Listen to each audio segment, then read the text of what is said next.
The air in the Arcturus node's maintenance bay was thick with the kind of optimism that only came from not knowing what you're about to unleash. Disma Kaur, chief engineer and professional cynic, was surveying the latest haul of what was generously termed salvage. More accurately, it was a heap of assorted space debris that had been pulled from the guts of an ancient derelict ship floating in the outer orbit. Well, Disma said, kicking a piece of festering metal. Another day, another pile of cosmic crap. Her voice carried the weight of 1,000 similar evaluations. Hey, could be worse, chimed in Leto, her second in command, with a grin that suggested he'd already found the silver lining in someone else's misfortune today. At least it's not ticking. Yet, Disma shot back, casting a wary glance at a particularly ominous-looking sphere nestled among the debris. Let's not jinx it. Remember the last one? It only stopped ticking when it started counting down. Leto chuckled, a sound more mechanical than mirthful. Yeah, that was a fun week.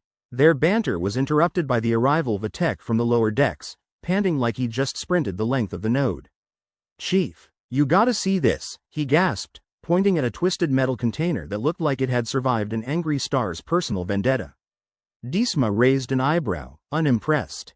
If it's another crate of ancient porn, I'm not interested. No, it's different, the tech insisted. And possibly less sticky. Well, there's a first, Disma muttered, motioning for Leto to follow as they approached the dubious crate. The container was half buried under a mound of tangled wiring and what looked like a disused food processor. Disma leaned closer, narrowing her eyes. Engraved on the side were symbols that danced like they had somewhere better to be. What do you reckon? Asked Leto, scratching his head, which was mostly covered by a helmet that seemed more decorative than functional. Either we've discovered the first cosmic doodle, or this came from a civilization with a serious branding problem, Disma said, not entirely in jest. The tech was practically bouncing on the balls of his feet, eager for some recognition. We think it's an artifact from the Thalassian expanse. The Thalassian expanse, Disma repeated dryly. You mean the place where nobody with any sense has been in 1,000 years? Exactly. The tech enthused, missing the sarcasm by a few light years. Great, Disma sighed, because when I woke up this morning, I thought, you know what I need. An ancient mystery that could potentially explode in my face. Leto tapped the container lightly, the echo sounding like the prelude to a horror movie. What's inside? The tech shrugged, as if the answer should be obvious.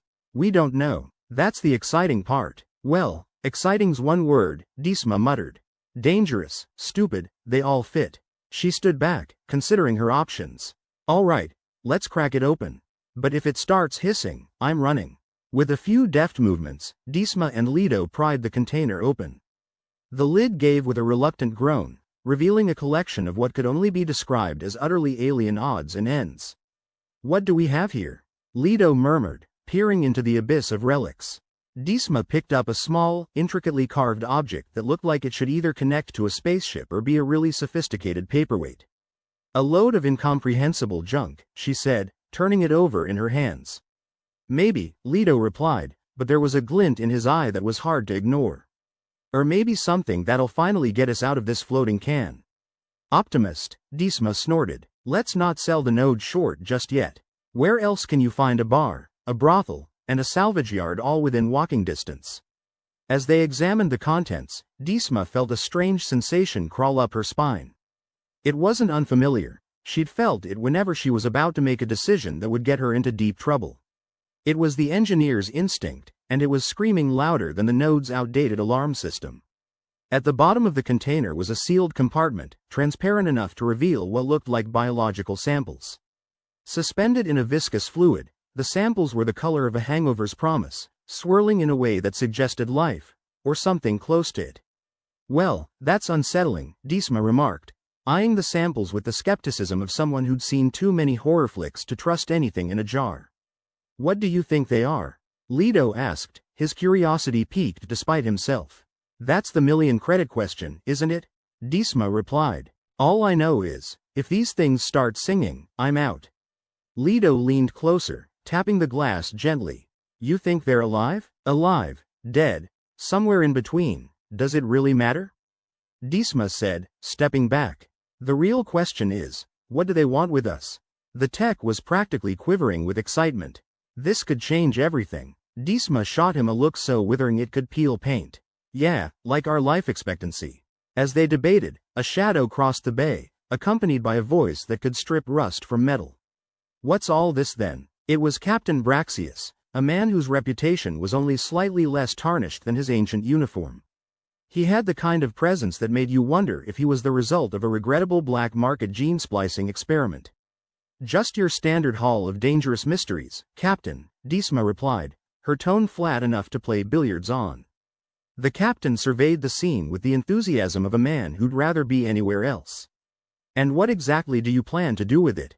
Well, Disma said, not missing a beat. I thought we'd poke it a bit, see if it bites. Braxius grunted, a sound that conveyed more contempt than any actual words could. Just remember, if it breaks anything, you're fixing it. Wouldn't dream of it, Disma replied, her face a picture of insubordinate innocence. As Braxius trudged away, Disma turned back to her crew. All right, let's get this cleaned up. And someone keep an eye on those samples. I don't want to wake up with tentacles. Spoilsport, Leto said, smirking. That's what I was looking forward to. The tech was already cataloging the items with the kind of fervor usually reserved for religious experiences. This could make history, he whispered, almost reverently. Or end it, Disma countered, not missing a beat. Remember, history's written by the survivors. They worked into the night, the node's artificial day cycle lights flickering like a bad omen. As Disma looked over the collected artifacts, a thought occurred to her, unbidden and unwelcome. What if they're watching us? She said aloud, almost to herself. Leto paused, halfway through prying a particularly stubborn panel off another crate. Who? The alien samples? The universe, Disma replied, a strange smile tugging at her lips. Laughing its ass off at the idiots poking things they shouldn't. If it is, Leto said, I hope it's getting its money's worth. And with that, they returned to their work, oblivious to the fact that somewhere in the depths of the node, something ancient and powerful had begun to stir.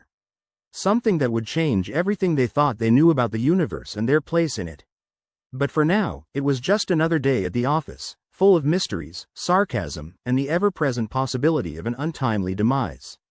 Disma Core stood amidst the chaos of the maintenance bay, the air humming with an energy that was equal parts discovery and impending doom. The twisted metal container, now pried open and spilling its alien guts, lay before them like a cosmic Pandora's box. A more foolish species might have celebrated the find, but Disma knew better. Optimism was just another word for, soon to be disappointed. Looking at Leto, she muttered, you ever notice how every time we find something new, it comes with a side of existential dread? Leto nodded, his grin wide enough to suggest he found the threat of cosmic annihilation endearing. Keeps things interesting, doesn't it? Yeah, right up there with sticking your hand in a blender. Meanwhile, the tech from the lower decks was practically vibrating with excitement. He poked at the artifacts, his enthusiasm as misplaced as a vegan at a barbecue. Chief, look at this, he exclaimed, pointing at a panel engraved with more of those dancing symbols. Disma rolled her eyes. Lemme guess? Ancient alien Sudoku? Close, he said, undeterred.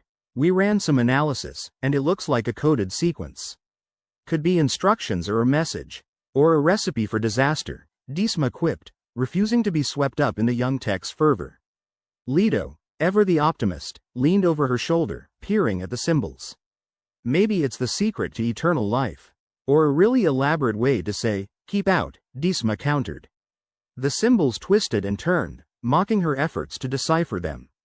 She felt a headache brewing, the kind reserved for hangovers and dealing with bureaucrats. Or, the tech cut in, it could be instructions to revive the biological samples. Disma paused, her cynicism hitting a momentary speed bump. Revive them? You mean bring them to life?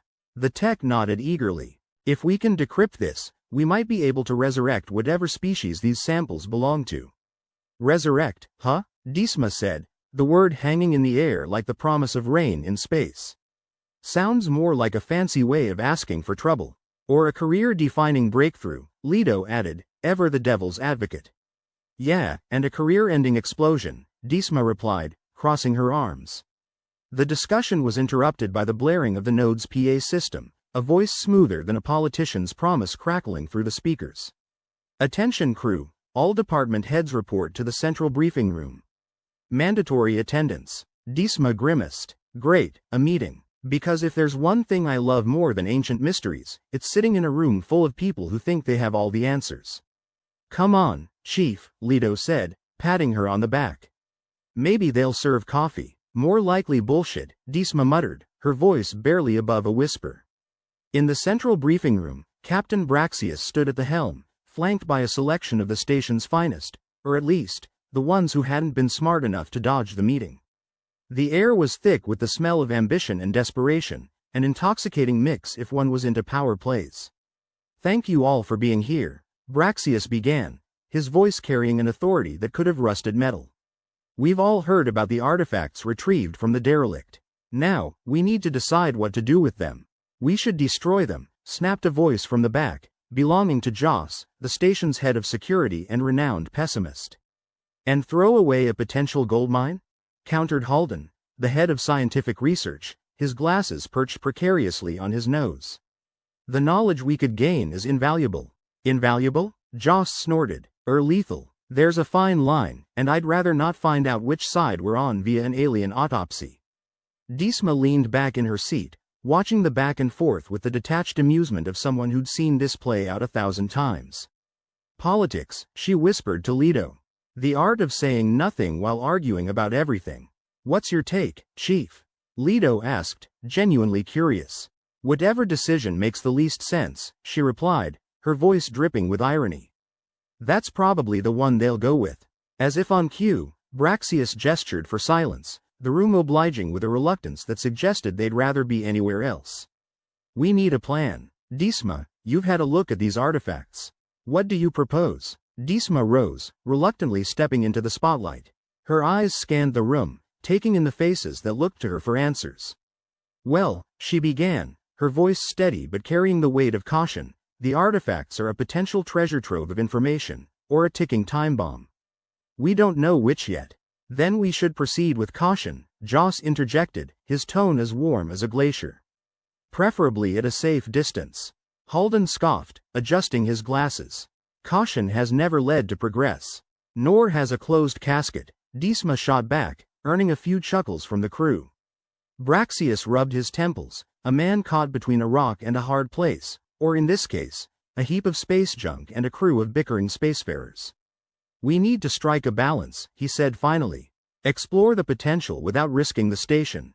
Disma nodded. Then we need to understand the coding on those artifacts before making any decisions. If it's a message or instructions, it could guide us or warn us. And if it's neither? Joss asked, arms crossed. Then we'll have wasted a lot of time and brainpower, Disma admitted. But at least we won't be dead.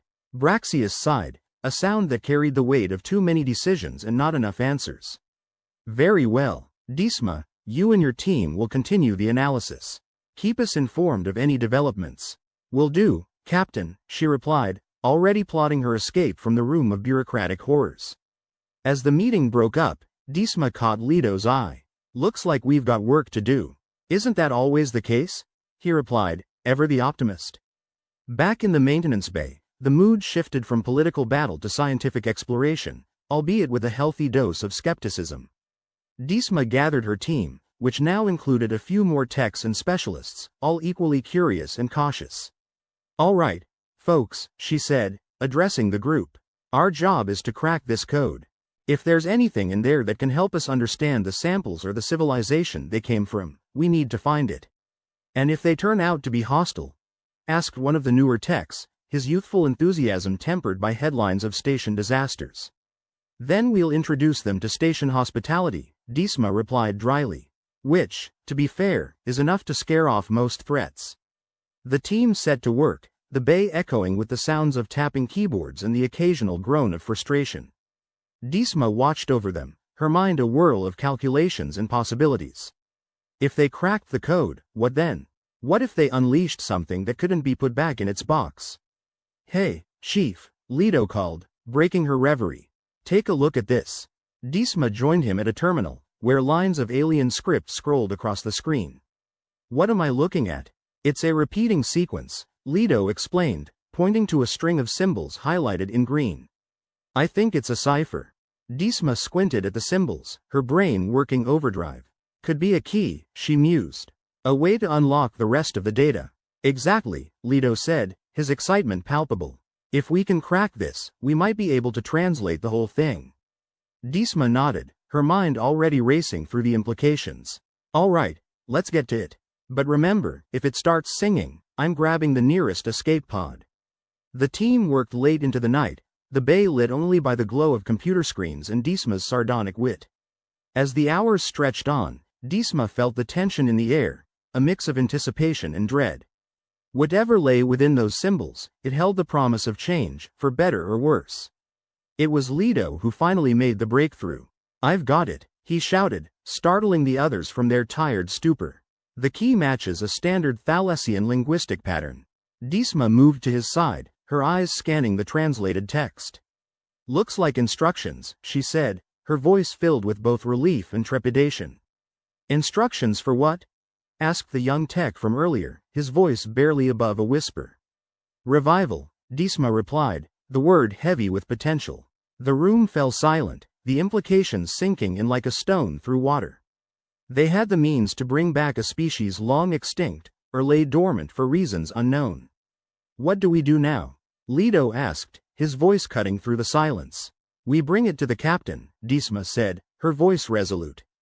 This is bigger than us. And if we're going to play God, we might as well get permission first.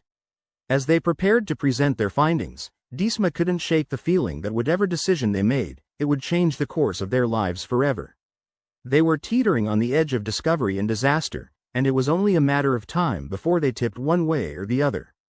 In the end, it all came down to a simple question. How far were they willing to go for the sake of knowledge? And was it worth the price they might have to pay? The maintenance bay was humming with the kind of energy you usually only find in conspiracy theories and freshly poured coffee. Disma and her team were knee-deep in alien hieroglyphics, which, admittedly, was more exciting than the usual Tuesday. But just as Disma was considering the merits of alien linguistics over one more safety procedure meeting, the lights flickered ominously. And not in that someone forgot to pay the electric bill way. This was more an asteroid just kissed the side of the station kind of flicker. Well, that's foreboding, Disma muttered, as the bay was plunged into emergency lighting, turning everything a lovely shade of panic-induced crimson. Leto was already on his feet, his face lit by the glow of his terminal, which now looked suspiciously like it was about to self-destruct. Chief, we've got a problem, he said, tapping furiously at the keys as if his life, or at least his career, depended on it.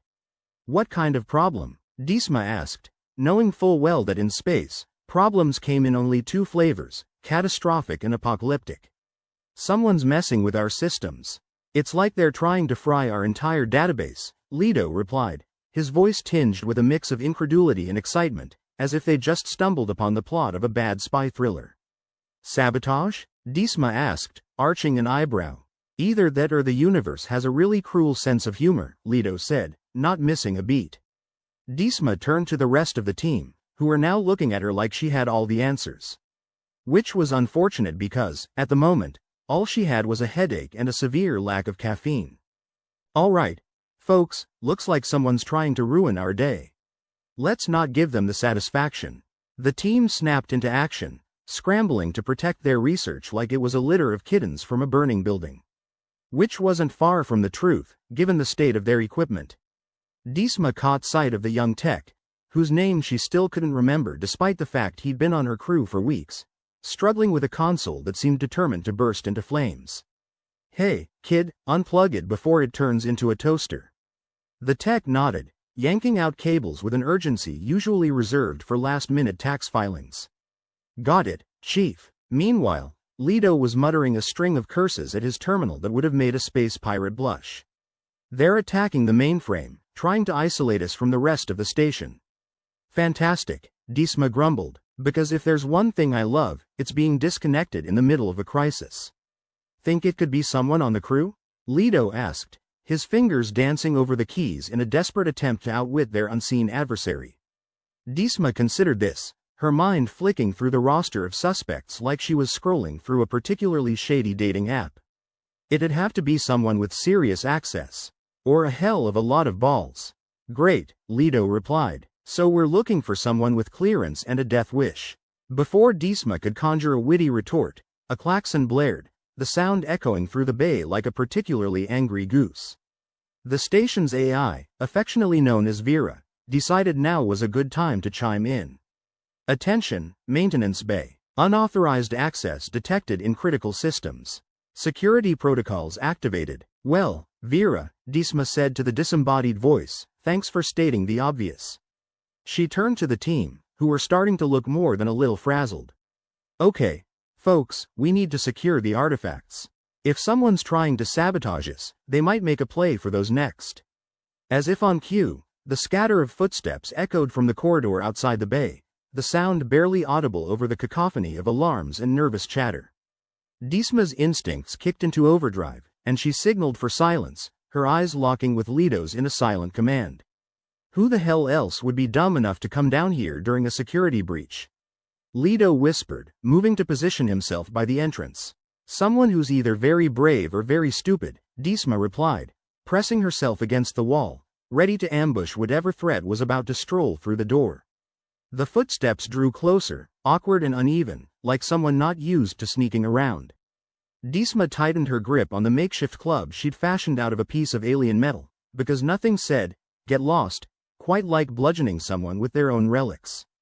The door swung open, and Disma steeled herself to attack. But instead of a saboteur or an alien menace, in stumbled a bleary-eyed engineer, looking like he just rolled out of bed and into the apocalypse. What the hell are you doing here? Disma barked, lowering her weapon but not her guard.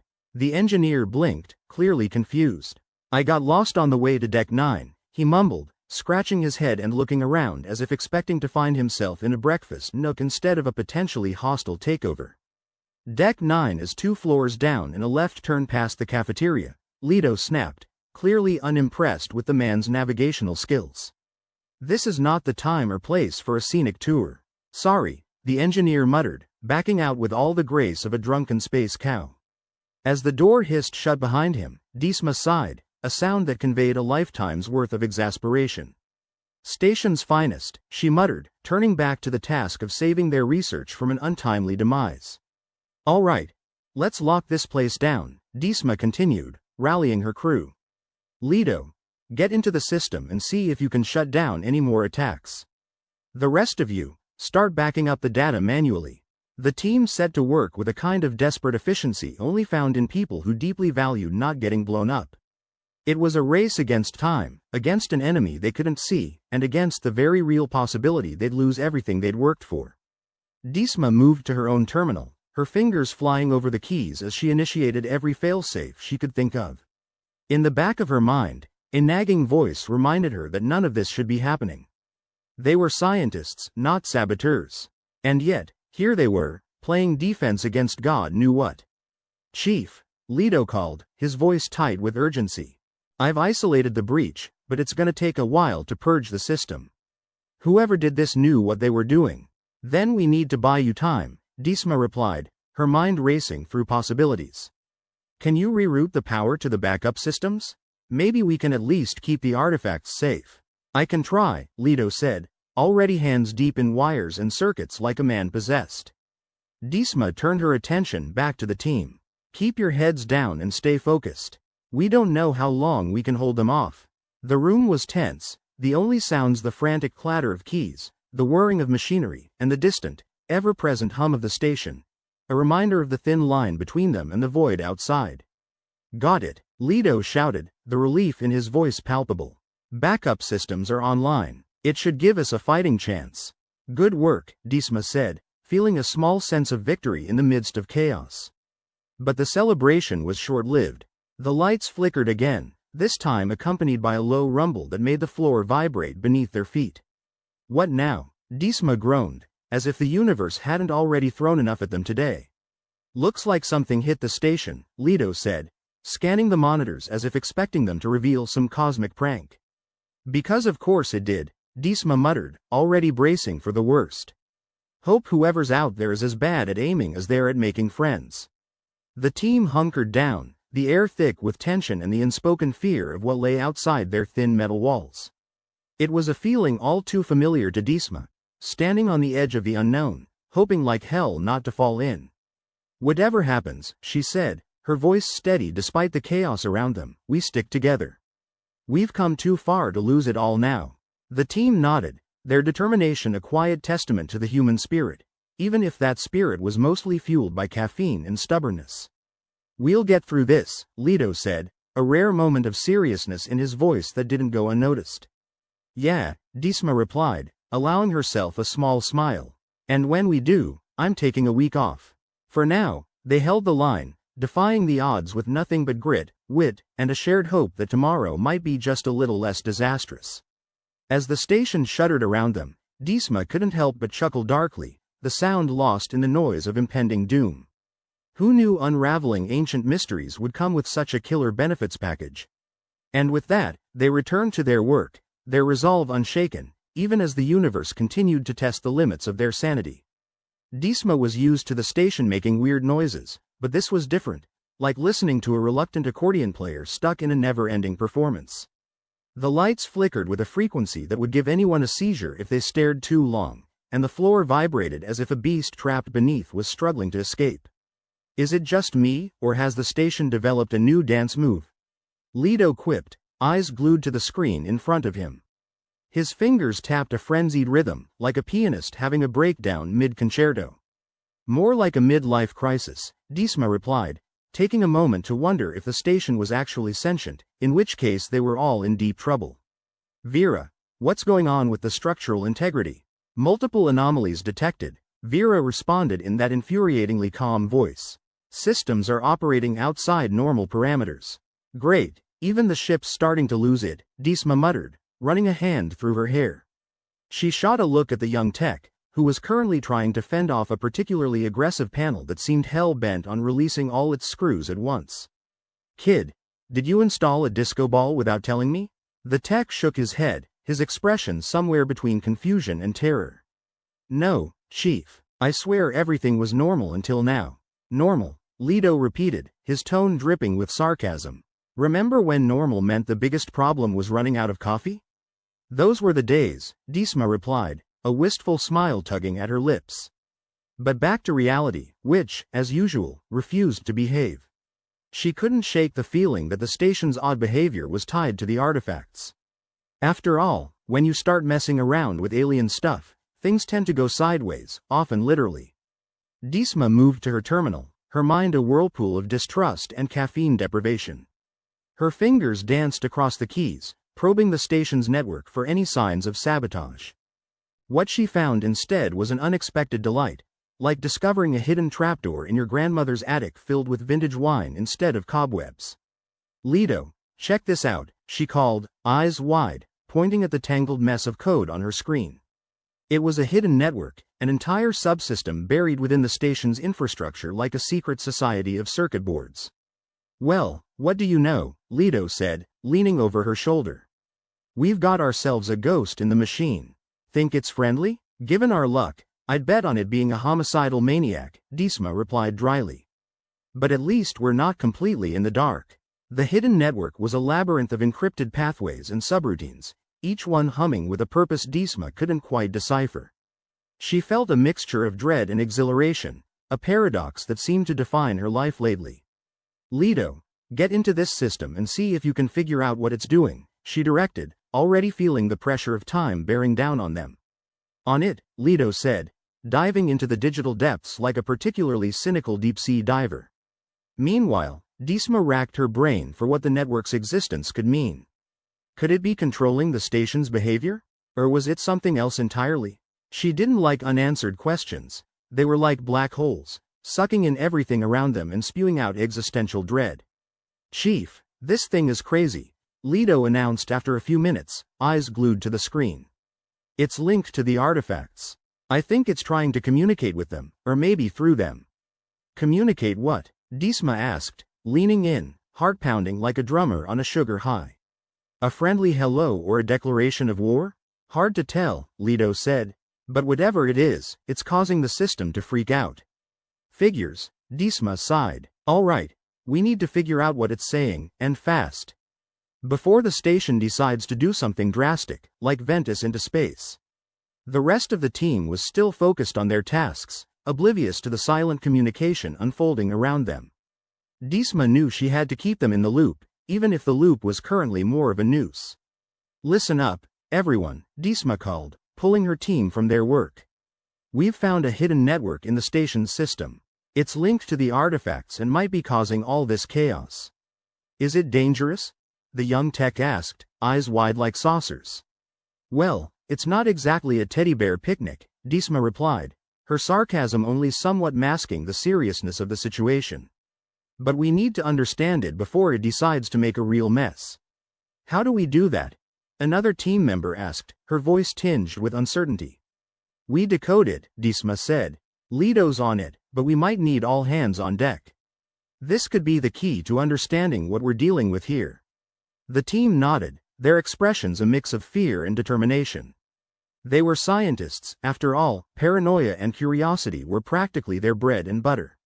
"Let's get to work," Disma said, feeling the weight of responsibility settle over her shoulders like an inconveniently heavy coat.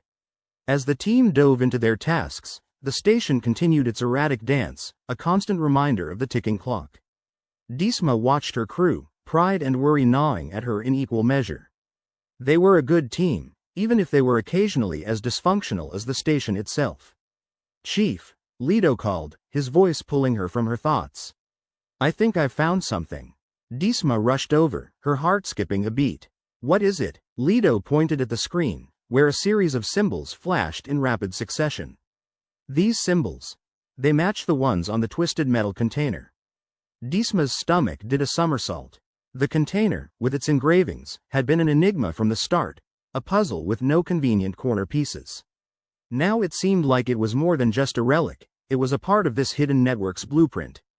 Their instructions, Disma realized, her voice barely a whisper. "Or a message, or a really elaborate prank," Lido joked, though there was no humor in his eyes. Disma felt a mix of relief and dread. They were getting closer to answers, but the question of whether they were the right answers loomed large. "All right, let's decode it. We need to know what we're dealing with." As they worked to translate the symbols, the station's behavior grew more erratic, as if sensing their intrusion. Disma couldn't shake the feeling that they were racing against something much larger than themselves. A force that had been lying dormant for centuries, just waiting for a bunch of curious humans to poke it with a stick. "Lido, any idea what these symbols mean?" Disma asked, trying to make sense of the alien language. "Well, I'm not fluent in ancient space script," Lido replied, squinting at the screen. "But it looks like it's trying to establish a connection with something.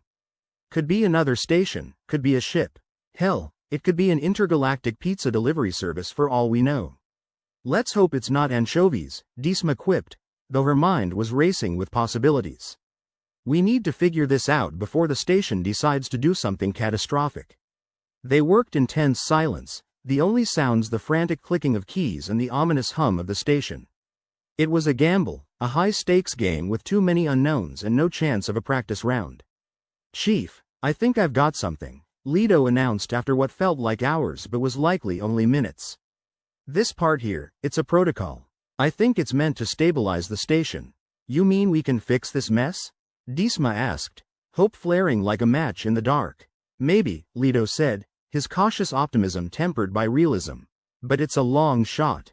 If we're wrong, we could end up making things worse." Disma pondered the risk, the weight of the decision wrapping around her like a suffocating blanket. But they were out of options, and the station was unraveling by the second. "Do it," she said, her voice steady despite the chaos. "It's the best shot we've got." Lido nodded, fingers flying across the keyboard as he input the sequence.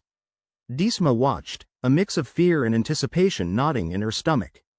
This was it, the moment of truth. As the sequence activated, the station shuddered violently, the lights flickering faster than a disco on steroids. Disma held her breath, waiting for the inevitable backlash.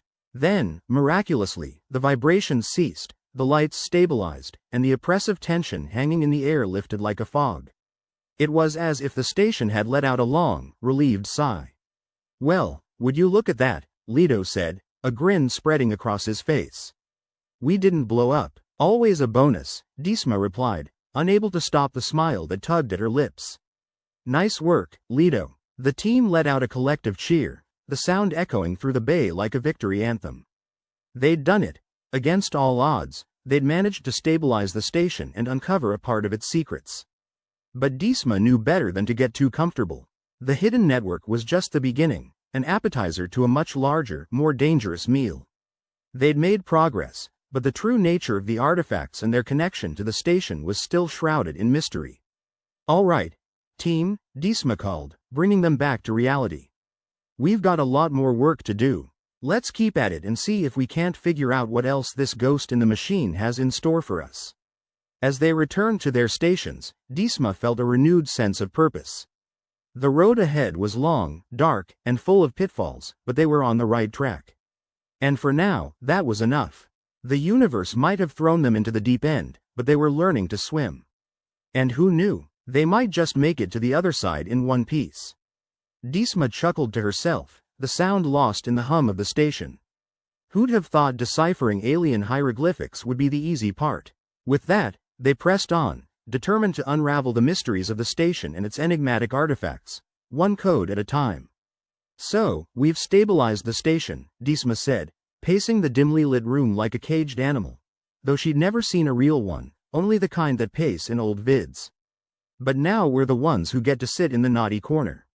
Bloody typical. The announcement from Central Command had come in shortly after their triumph. Disma's team was officially accused of causing the malfunctions. Thinking they were more likely to be the perpetrators than the saviors, the station's higher-ups had isolated them from the rest of the crew. It was a move as expected as a meteor shower in the void of space. Leto leaned back in his chair, boots propped on a terminal that probably cost more than his last 3 paychecks combined. "Aren't we lucky? We saved their asses and they accuse us of trying to barbecue them. Typical Monday, eh? Doesn't help that we look like we haven't slept in a week and smell like a salvage yard," Disma muttered, rubbing her temples. "They always say dress for the job you want. Guess we look like interstellar saboteurs now." "Could be worse," Leto said with a shrug. "Could be cleaning toilets on the lower decks. Or out there," Disma replied, pointing to the vast nothingness beyond the station walls. Without a suit, the mood in the bay was somber but defiant. The team was a scrappy bunch, and they weren't about to let a little thing like being wrongfully accused stop them. If anything, it only fueled their determination. They weren't going to be the fall guys in someone else's disaster film. "All right, listen up," Disma called, clapping her hands to gather everyone's attention. "We've got limited resources and a mountain of work ahead. But we're going to clear our names and unravel this mystery if it kills us. And considering our luck, it just might. Any bright ideas how we start?" asked the young tech, looking more terrified than he had a right to. "First, we strip down what we've got left," Disma said, tapping the twisted metal container that had become their grim mascot. "Then we make sure this station doesn't decide to throw a tantrum again." Leto snorted. "You mean a stationary fit of rage?" Disma rolled her eyes, but a smirk tugged at her lips. "Exactly." The team dove into their work with an intensity that only the wrongfully accused could muster. Disma had assigned roles like a battlefield general. Leto and the tech fiddled with the alien artifact, trying to decode its secrets without blowing everyone to kingdom come, while she herself ran diagnostics on the station's still petulant systems. The buzz of activity was comforting, a welcome distraction from the reality that they'd been cut off. Sure, they had a limited supply of food and water, but if it came down to it, Disma figured she could survive on coffee and spite alone. "Chief," Leto called, pulling her over to where the terminal flashed alien symbols like a disco from another dimension. "Check this out." Disma peered at the screen, squinting at the incomprehensible script. "Any of this making sense to you, or is it just cosmic gibberish?" Leto rubbed his chin, a smudge of grease adding to his roguish charm. "I don't know about sense, but it looks like these symbols are trying to interface with something on the station. They're not just orders, they're trying to establish some kind of handshake." "Well, that's just lovely," Disma said, crossing her arms. "A friendly handshake or a, let's shake this place apart, kind of handshake?" "More like a, let's buddy up and cause a ruckus kind of handshake," Leto replied with a shrug. "But we might be able to use it to prove we're not the ones trashing this place." Disma looked around at the makeshift team she'd come to rely on, each of them hunched over their work with a dedication that bordered on desperation. "All right, Let's see if we can rewire this cosmic joke to our advantage. The hours ticked by, the team holding together through caffeine-fueled determination and a shared disdain for authority. The station's systems were like a stubborn mule, incooperative, slow, and prone to fits of pique. But they were making headway. Disma, the young tech said, looking up from a tangle of wires that could have passed for a robotic bird's nest. What if we used the hidden network to broadcast proof of what we've found? What, like a cosmic podcast?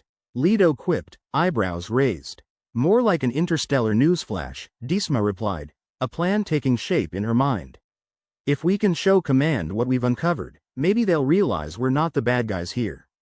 Or they'll just think we're broadcasting our confessions, Leto noted.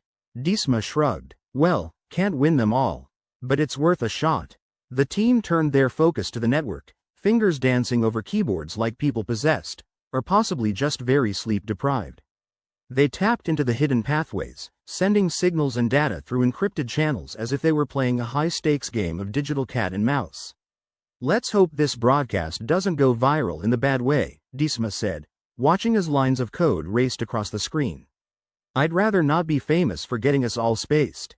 Too late for second thoughts now, Leto said with a grin, hitting the final key to initiate the broadcast. The station hummed in response, a vibration that was eerily akin to a living thing. Disma held her breath as the data streamed out into the void, a digital lifeline cast into the vast unknown.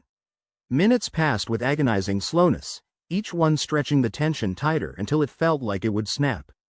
Finally, Vera, the station's calm-voiced AI, chimed in with a report. Transmission successful, Vera announced, her voice as soothing as a synthetic lullaby. Data has been received by Central Command. Thank the stars, Disma muttered, releasing a breath she hadn't realized she was holding. Now we just wait. Waiting's easy, Leto said, though the jitter in his leg suggested otherwise. It's the getting shot out of an airlock for treason that I'm more worried about. Yeah, well, that's not in the plan for today, Disma replied, though she wasn't entirely sure what the plan was anymore. Survival, maybe. Vindication, hopefully. As they sat in the eerie quiet of the maintenance bay, surrounded by machines and mysteries, Disma couldn't shake the feeling that they were on the cusp of something bigger. The artifacts, the network, the pieces were adding up to a picture she couldn't quite see yet. Do you think we'll find out what these artifacts really are? The young tech asked, eyes wide and hopeful. I hope so, Disma replied, though her voice carried the weight of uncertainty. But I'm starting to think they're less ancient relics and more cosmic messengers. Good or bad messengers? Leto asked, his tone laced with sarcasm and curiosity. Disma shrugged. I guess that depends on who they're talking to. The silence that followed was heavy with possibilities, some thrilling, others terrifying. It was the kind of silence Disma had become all too familiar with, one that promised revelations or ruin in equal measure. Well, whatever they are, they're not about to start singing show tunes, Leto said, breaking the tension with his usual irreverence. Disma chuckled, the sound a rare burst of levity in their tense bubble of isolation. Now that would be a sight. The hours drifted by in a haze of tired bodies and whirring machines. Disma couldn't help but marvel at her team's resilience. They'd been cut off, accused, and left to fend for themselves, yet here they were, pushing forward, driven by a determination that was as relentless as the void outside. Disma, the young tech called, breaking the monotony. I think I found something new in the data stream. She moved over to his station, peering at the lines of code that filled the screen. What is it? It's a response, he said, eyes wide with a mixture of excitement and fear. From command. They want to talk. The gravity of the situation hit Disma like a rogue asteroid. This was their chance to prove themselves, to show that they were more than scapegoats in a cosmic blame game. All right. Let's hear what they have to say, Disma said, her voice steady despite the storm of emotions swirling inside her.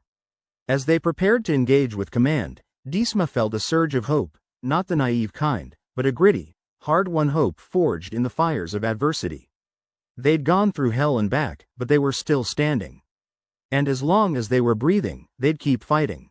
After all, the universe was a merciless place, and if it wanted a fight, they'd give it one hell of a brawl.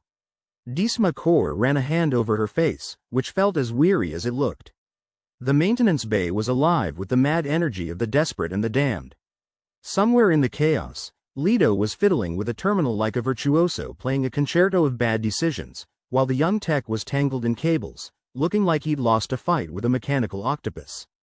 The ominous-looking sphere sat quietly, as if mocking their frantic efforts with its silent, inscrutable presence. "Vera," Disma said, addressing the station's AI. "Status on the anomalies? Structural integrity remains compromised," Vera replied, her voice calm as a Zen monk in a hurricane. "Subsystems are fluctuating beyond standard parameters." In English, Vera, Leto piped up, fingers flying over his terminal. "Are we about to explode, implode, or just plain old catch fire?"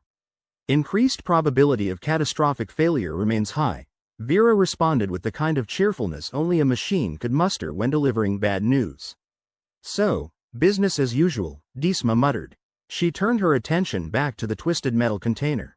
Hidden within its alien hieroglyphics was their key to salvation, or damnation. The universe loved its cosmic jokes, and Disma was certain they were the punchline. "All right, team," she said, clapping her hands to gather the group like a shepherd herding particularly unruly sheep. "We've got a clue in these symbols. It's about time we cracked it before this place makes a new crater in space." "And here I thought space was already full of holes," Leto quipped. The young tech snorted despite himself. Disma chuckled, feeling the familiar camaraderie that held them together. "Turns out these artifacts are more chatty than we realized. The symbols suggest they're trying to bond with the station." "Great," the young tech said, adjusting his glasses in a nervous gesture. "We're babysitting alien tech that wants to play house." "Not just play house," Disma corrected. "They might be trying to resurrect something, or someone. A symbiotic relationship, like sharing a room with a really clingy roommate." Leto raised an eyebrow. "You mean these things are trying to move in? What's next, asking us to split the rent?" "Rent's a bit high," Disma replied, glancing out at the endless void beyond the station walls. "But it's got a hell of a view." The young tech bit his lip, eyes darting between the artifact and the terminal. "So, what's the plan, Disma? Do we let them in, roll out the welcome mat?" "Not without knowing if they're bringing a housewarming gift or a bomb," Disma said. "We need to figure out if activating this species is worth the risk." "And if it's not?" Leto asked. "Then we better have a damn good excuse when command comes knocking," Disma replied. The team fell into a tense silence, the weight of their decision settling over them like a thick, suffocating fog. Each of them knew that one wrong move could turn the station into space debris. But the alternative, doing nothing, was equally terrifying. "All right," Disma said finally, breaking the heavy quiet. "Here's the deal. We're going to initiate a test activation. But first, I need to know if anyone's having second thoughts." Leto laughed, the sound dry as a desert. "Second thoughts? I'm on my third and fourth, thanks. But what's life without a little existential dread?" "I'm in," the young tech said, though his voice wavered slightly. "I didn't sign up for this, but I'm not backing down now." "Good," Disma nodded. "Then let's make history, one way or another." The team moved with purpose, their motions precise despite the undercurrent of fear. Disma watched them with a mixture of pride and anxiety. They were a ragtag bunch, but they were her ragtag bunch, and she wouldn't trade them for all the safe, predictable jobs in the universe. "Leto, get that terminal ready. I want eyes on every system when we do this. And try not to fry anything important." "Define important," Leto said with a smirk, but his fingers danced over the keys with expert speed. "Anything that keeps us breathing," Disma replied. "Young tech. Name's Rook, by the way," the young tech interjected, a hint of defiance in his voice. "Rook, then," Disma corrected herself. "Get that data stream ready. I want command to see this if it goes sideways." Rook nodded, a determined look in his eyes.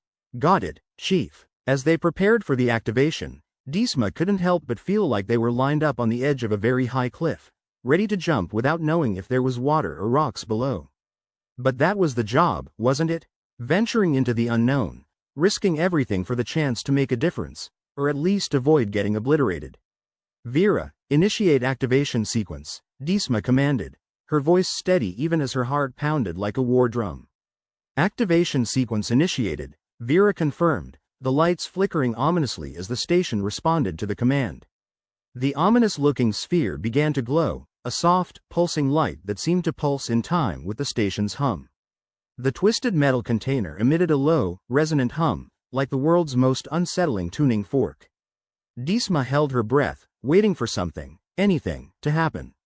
And then it did. The lights dimmed, the hum grew louder, and the holographic display flickered to life with a series of alien symbols scrolling across the screen in a hypnotic dance. Lido, status report. Disma barked, her eyes fixed on the display. Systems are fluctuating, but holding stable, Lido replied, his voice tense. Whatever we did, it's not blowing us up yet. Always a silver lining, Rook muttered, his fingers flying over the keyboard as he monitored the data stream. The symbols coalesced into a coherent pattern, forming an intricate web of connections that seemed to map the station's systems in real time. It was mesmerizing, in a terrifying, let's hope we didn't just wake up a sleeping giant, kind of way. Disma, Rook said, his voice tinged with excitement. I think they're trying to communicate. Yeah? What are they saying? Lido asked, a sardonic edge to his voice. Got any cute alien pickup lines? More like instructions, Rook said, eyes wide. They're showing us how to fully integrate the station with their technology. Disma felt a thrill of hope, tempered by caution. So they want to help, or they just want a new toy to play with? Hard to say, Rook admitted. But it looks like they're offering us a choice. Full integration or keeping things as they are. Well, that's not ominous at all, Lido said. Do we join forces, or do we keep playing hard to get? Disma considered their options, weighing the risks against the potential rewards. It was a gamble, either way, but one thing was clear, they couldn't stay on the fence forever.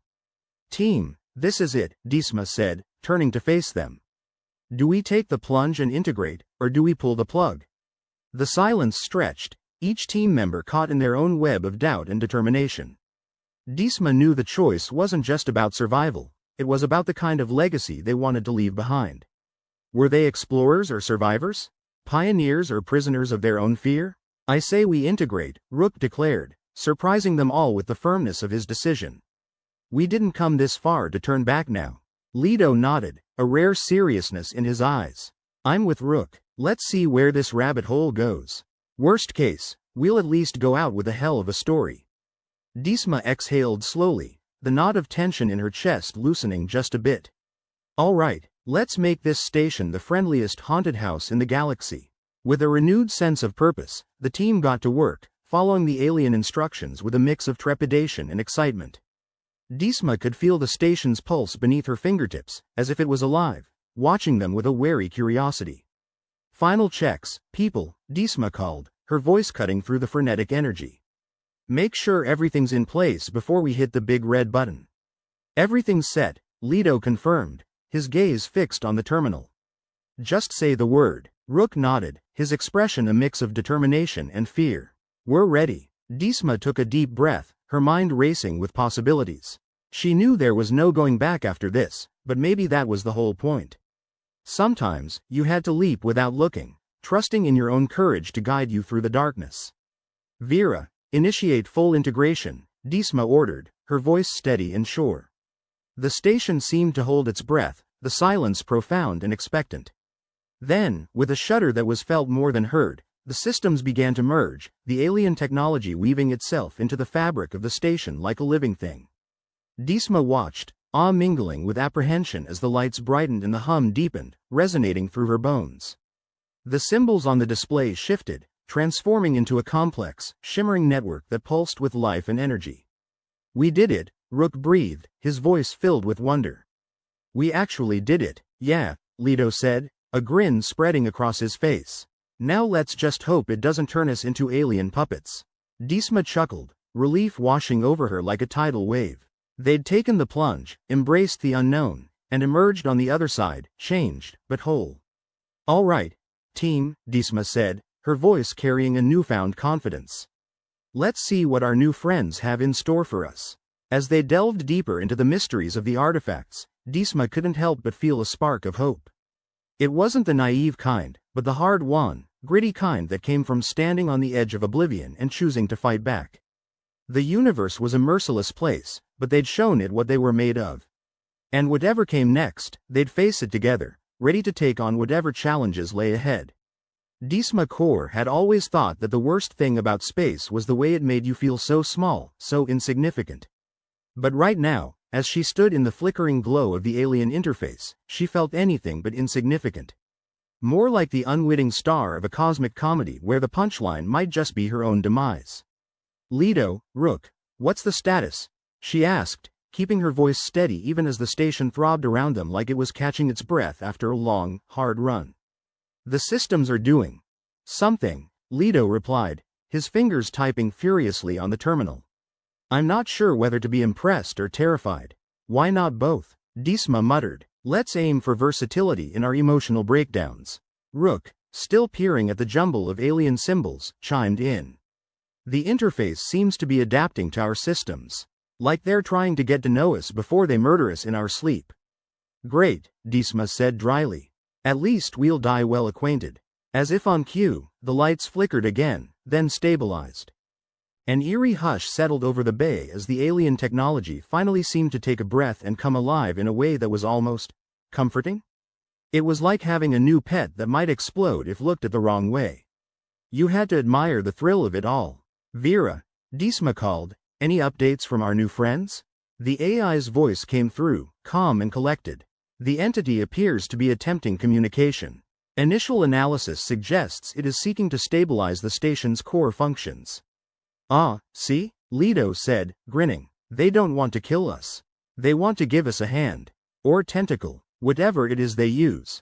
Disma rolled her eyes. Let's hope it's not a strangling hand. Vera, open a communication channel. There was a pause as Vera processed the request, and then the holographic display shifted, revealing a series of pulsating lights. They flickered in a pattern that seemed almost conversational. Okay, Disma said, folding her arms. Who's fluent in blinking light Morse code? Sorry, I skipped that class, Leto replied, though his eyes were fixed on the lights with something like curiosity, or maybe it was just another version of impending doom. Rook leaned forward, eyes wide with fascination. I think it's a language, like you said, but more abstract, symbols and equations. It's like they're sending us a blueprint. Blueprint for what? Disma asked, though she had a sinking feeling she already knew the answer. Rook tapped a few keys, bringing up a secondary display that mirrored the alien symbols. They're showing us how to integrate further, how to stabilize the station using their tech. So, they're offering us a way out of this mess, Leto concluded, scratching his chin. But it could also be a trap, right? Like, welcome to the party, here's your complimentary exploding cupcake.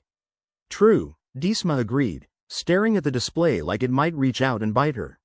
But do we have a choice? It's either trust them, or watch everything come apart at the seams.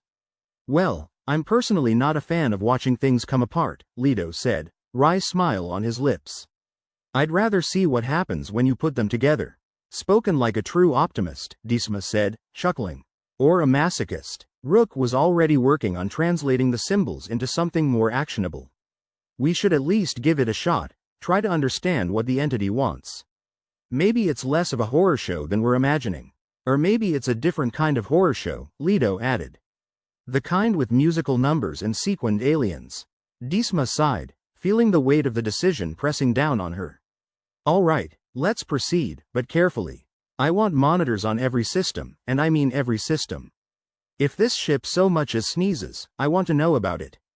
Got it, Chief, Rook said, already halfway through setting up the necessary protocols. As they worked, a low hum started resonating through the bay, a harmonic vibration that seemed to echo from the walls themselves. It was as if the station was singing, or trying to, and Disma couldn't decide if that was a good sign or a very, very bad one. Is it just me, or is the station humming? Leto asked, glancing around as if expecting to see an invisible choir. Maybe it's happy, Rook suggested, a little too eagerly. Or it's rehearsing for our funeral, Leto countered. Enough, Disma said, though she couldn't help but smile. Let's stay focused. We need to ensure everything goes according to plan. Whatever that means in this madhouse. The station's systems continued to integrate with the alien technology, the lights and vibrations growing more synchronized, more harmonious. It was like watching a dance, intricate and mesmerizing, except with a distinct possibility of catastrophe hovering like a storm cloud. Rook, how's that translation coming? Disma asked, tension creeping into her voice despite her best efforts to stay calm. Rook squinted at the screen, his fingers flying over the keyboard. Almost there. I think they're ready to send us a message, a direct one. Let's hope it's not, goodbye and thanks for all the fish, Leto quipped. The display shifted once more, the symbols coalescing into a coherent pattern that seemed to shimmer with intent. Disma felt a chill as she realized they were about to make contact with something ancient, something that had been dormant for who knew how long. Here goes nothing, she murmured, as Vera processed the incoming data. Disma, Vera intoned, the entity identifies as Core L. It seeks collaboration to ensure the station's survival. Core L, huh? Leto said, chuckling. Sounds like a character from a cheesy space opera. Better that than a horror flick, Rook replied, eyes glued to the screen. Disma leaned forward, staring intently at the pulsating lights. Core L, can you understand us? Do you know what we're dealing with here? The lights flickered in a sequence that felt almost conversational, like a heartbeat communicating in a language of its own. The station shuddered slightly, as if responding to an unseen touch. Vera? Disma prompted, her heart racing. The entity acknowledges your query, Vera replied. It understands the station's critical state and offers assistance in stabilizing core functions. Sounds like we're on the same page, then, Disma said, relieved but wary. But can we trust it? Trust is not a prerequisite for necessity, Vera pointed out, with the kind of blunt logic only an AI could muster. Right, Disma muttered. Core L, if you can hear us, we're willing to work together. But no funny business, all right? The lights pulsed in agreement, or at least that's how Disma chose to interpret it. There was something undeniably unnerving about communicating with a disembodied entity through a series of flickering lights, like trying to understand the intentions of a particularly cryptic poltergeist. All right, team, Disma said, squaring her shoulders. Let's put our trust issues aside and see what happens when we collaborate with our new friend. As they worked to integrate the alien technology further, Disma felt a strange sense of camaraderie with Core L, a shared understanding that transcended words or gestures. It was like partnering with an ancient, enigmatic being that just happened to be living in the walls. Leto, keep an eye on the systems. If anything starts going haywire, I want to know immediately. Don't worry, Disma, Leto said, his voice laced with confidence. I've got one hand on the plug, just in case we need to pull it. Rook nodded, focused and determined. I've set up real-time monitoring. We'll know if anything starts to go south. As the integration continued, the station's systems began to stabilize, the fluctuations evening out into a smooth, consistent rhythm. It was like listening to the heartbeat of a giant, mechanical beast, one that had decided, for now, to play nice. Looks like we're stabilizing, Rook reported, a hint of triumph in his voice. Let's not celebrate just yet, Disma cautioned, though she couldn't deny the relief spreading through her. We've been here before, and space loves a plot twist. The humming grew louder, the lights brightening as if in response to her words. Disma couldn't shake the feeling that Core L was aware of their every move, watching them with an ancient, inscrutable gaze. Disma, Vera interjected, the entity suggests further collaboration to enhance the station's capabilities. Disma raised an eyebrow. Enhance how? I hope it doesn't involve sprouting extra limbs. Unknown, Vera replied, unperturbed. But it may be beneficial to explore the possibility. Leto chuckled. Who knows, maybe it'll give us superpowers. I've always wanted to fly. You and me both, Rook said, grinning. Disma sighed, shaking her head. Let's focus on walking before we try flying.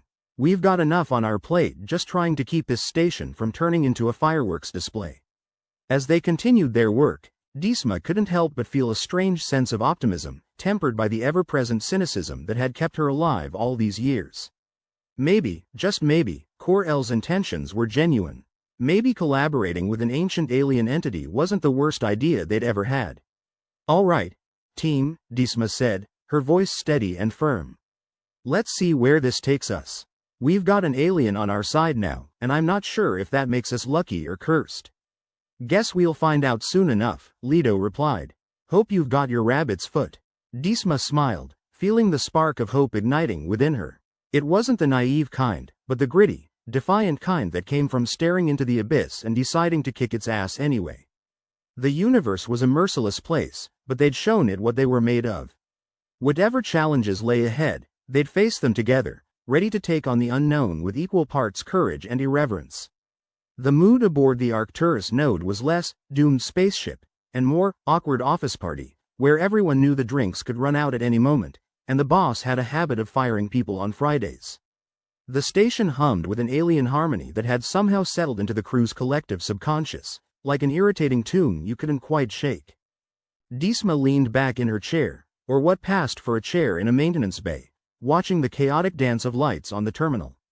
After a week of playing interstellar charades with Kor-El, they were about as comfortable with alien tech as anyone could be, which was to say they were only slightly less terrified. Leto, still at the terminal, wore an expression that could be mistaken for relaxed if you squinted hard enough to ignore the perpetual twitch in his left eye. "Well, this is cozy," he said, gesturing vaguely at the mishmash of human and alien tech. "Feels like we've redecorated with a cosmic flea market." "Hey, at least we didn't blow up," Rook interjected, engrossed in a panel that looked like an abstract art piece. "That's a win in my book." "Low bar, Rook," Disma said, smirking. "But I'll take it. Never let it be said we don't know how to aim low and still miss," Leto replied, getting a chuckle. Vera's digital voice cut in smoothly, as though it had been eavesdropping, which it probably had. "The station's systems are stable, Disma. Kor-El's integration has enhanced operational parameters." Translation. "We're not dead yet," Disma muttered. "Thanks, Vera, always a ray of sunshine." The alien entity, Kor-El, had turned out to be a surprisingly decent house guest. Sure, it had the charisma of a damp paper towel, and its conversational skills left something to be desired, but it hadn't tried to vaporize them yet, so that was something. "How's the collaboration going, Rook?" Disma asked, noting the strange light illuminating his face. "Like a dream," Rook replied, eyes flicking over the alien symbols as if they were an old friend. "If dreams were made of insomnia and questionable life choices." "Speaking of questionable choices," Leto said, "any idea what Command's thinking? They still holding us responsible for the world's most inconvenient blackout?" "We're off the hook, kind of," Disma said, waving a hand dismissively. "Apparently saving a station from imploding buys you some goodwill, even if you did almost cause it in the first place." "Ah, the hero's journey," Rook said, grinning. "From screw-up to savior in 12 easy steps." Disma chuckled, more like one giant leap of desperation. "How's our alien buddy doing?" "Busy tinkering with things it should probably leave alone," Leto informed her, gesturing toward a series of flickering lights that seemed to dance to their own rhythm. "But hey, if it keeps us afloat, who am I to argue?" "No one, that's who," Disma said, getting up and stretching. "All right, let's focus on what's next. We've got an alien friend who's apparently smarter than us, and a whole station that needs its hand held through this new age of interstellar cooperation." Rook leaned back, crossing his arms. "Think Kor-El's here to stay? Or just passing through like an intergalactic hitchhiker? Who knows?" Disma shrugged. "Maybe we're just a pit stop on its way to bigger and better things." "Or we're the main event," Leto quipped. "After all, who wouldn't want to spend their days in the universe's most malfunction-prone tin can?" "Let's not get too comfortable," Disma said, her voice taking on a more serious tone. "We've got a long way to go, and we're still on probation." The station, once a chaotic symphony of failing systems and emergency lights, was now a stable, albeit weirdly glowing, hub of activity. Kor-El's influence was unmistakable, like a signature on a piece of work that was both alien and eerily familiar. The crew, skeptical and weary, were slowly coming around to the idea that maybe, just maybe, they weren't on the brink of annihilation. "Think we'll end up as some kind of galactic ambassadors now?" Leto asked, half joking. "God, I hope not," Disma replied. "Diplomacy was never my strong suit. Just ask anyone who's pissed me off." "And that's a long list," Rook added, laughing. "Longer by the day," Disma agreed, smiling in spite of herself. Vera chimed in, ever the bringer of news both good and bad. "Central Command has acknowledged your efforts and has agreed to debrief at your earliest convenience." "Great," Leto said, rolling his eyes. "Can't wait to explain to a room full of suits why their station didn't explode." Rook chuckled. "Maybe they'll give us medals. Or a swift kick out the airlock," Disma retorted. "Who knows with those guys?" The station around them thrummed with a new energy, not just from the alien tech, but from the renewed sense of purpose. Once a forgotten outpost on the fringes of space, it now pulsed with a potential that was as promising as it was unsettling. "All right, Team, Disma said, drawing them into a huddle. We've managed not to die, which means we're ahead of schedule. Let's keep it that way. Here's to not dying, Leto said, raising an imaginary glass. And to whatever comes next, Rook added, clinking his imaginary glass against Leto's. Yeah, Disma said, a hint of optimism in her voice. Whatever comes next. The debriefing was about as pleasant as a root canal. It seemed that while Command was pleased they hadn't lost an entire station and its crew, they were less thrilled about how close it had come to resembling a particularly spectacular fireworks display. Still, Disma had a talent for talking her way out of tight spots, honed by years of living on the edge, sometimes literally. So you're telling me you communicated with an ancient alien entity using lights?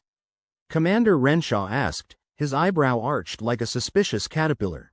Pretty much, Disma replied, trying not to sound too flippant. Think of it as Morse code for the advanced civilizations. And you're confident this Core L isn't a threat? Disma shrugged. Confidence a strong word, but it's done more good than harm so far. Renshaw sighed, tapping his pen against the table. And you propose we continue this collaboration? I propose we don't look a gift alien in the mouth, Disma said. We could learn a lot from it, maybe even prevent disasters instead of cause them. Very well, Renshaw said, though he looked like the idea pained him. You have our tentative approval to proceed. Thanks, Disma said, managing to keep the sarcasm to a minimum. We'll keep an eye on things. As the meeting wrapped up, Disma couldn't help but feel a small thrill of victory. They'd managed to not only save their skins but also potentially open up a whole new chapter in human-alien relations. And all without ending up as galactic roadkill. Back on the station, things were starting to feel almost normal. Or at least as normal as life could be when you were working with an ancient alien intelligence and half expecting something to explode at any moment. Disma walked through the corridors, taking in the renewed sense of purpose that seemed to infect everyone aboard. It was as if the station itself had breathed a sigh of relief and decided to get on with the business of existing. Rook and Leto were in the maintenance bay, fiddling with some piece of alien tech that looked like it belonged in a modern art museum. Anything interesting? Disma asked as she approached. Interesting as in mind-bogglingly complex, or interesting as in we might accidentally unlock the secrets of the universe? Leto replied without looking up. Let's aim for the latter, but settle for not blowing ourselves up, Disma said, crossing her arms. Fair enough, Rook said, his attention split between the task and a sandwich that looked like it had seen better days. You know, if you told me a month ago that we'd be working with aliens, I'd have called you crazy. You did call me crazy, Disma pointed out. Well, yeah, Rook admitted with a grin. But now it's the fun kind of crazy. Leto looked up from his work, an amused glint in his eye. Think Core L would be interested in joining us for poker night? Disma laughed. Only if it's willing to lose. We need the money after all. The station might not have been perfect, far from it, but it was theirs, quirks and all. And somehow, against all odds, they'd managed to turn what seemed like certain doom into a new beginning. Here's hoping the universe cuts us some slack from now on, Rook said, raising a wrench like a toast. Disma smirked. The universe doesn't do slack, Rook. But we've got each other, and a new friend in the walls. I'd say we're doing all right. All right. Indeed, Leto echoed, a rare note of satisfaction in his voice. As Disma looked around at her team, she felt that gritty, defiant hope once more. Not the kind that came from promises or assurances, but the kind forged in the crucible of chaos and camaraderie. They'd faced the abyss, stared it down, and somehow managed to come out the other side with a story to tell. All right. Let's get back to work, Disma said, injecting her voice with the authority of someone who knew how to herd a group of wayward cats. The universe isn't going to wait for us to catch up. And with that, they dove back into the chaos, ready to face whatever came next with courage, irreverence, and just a touch of madness.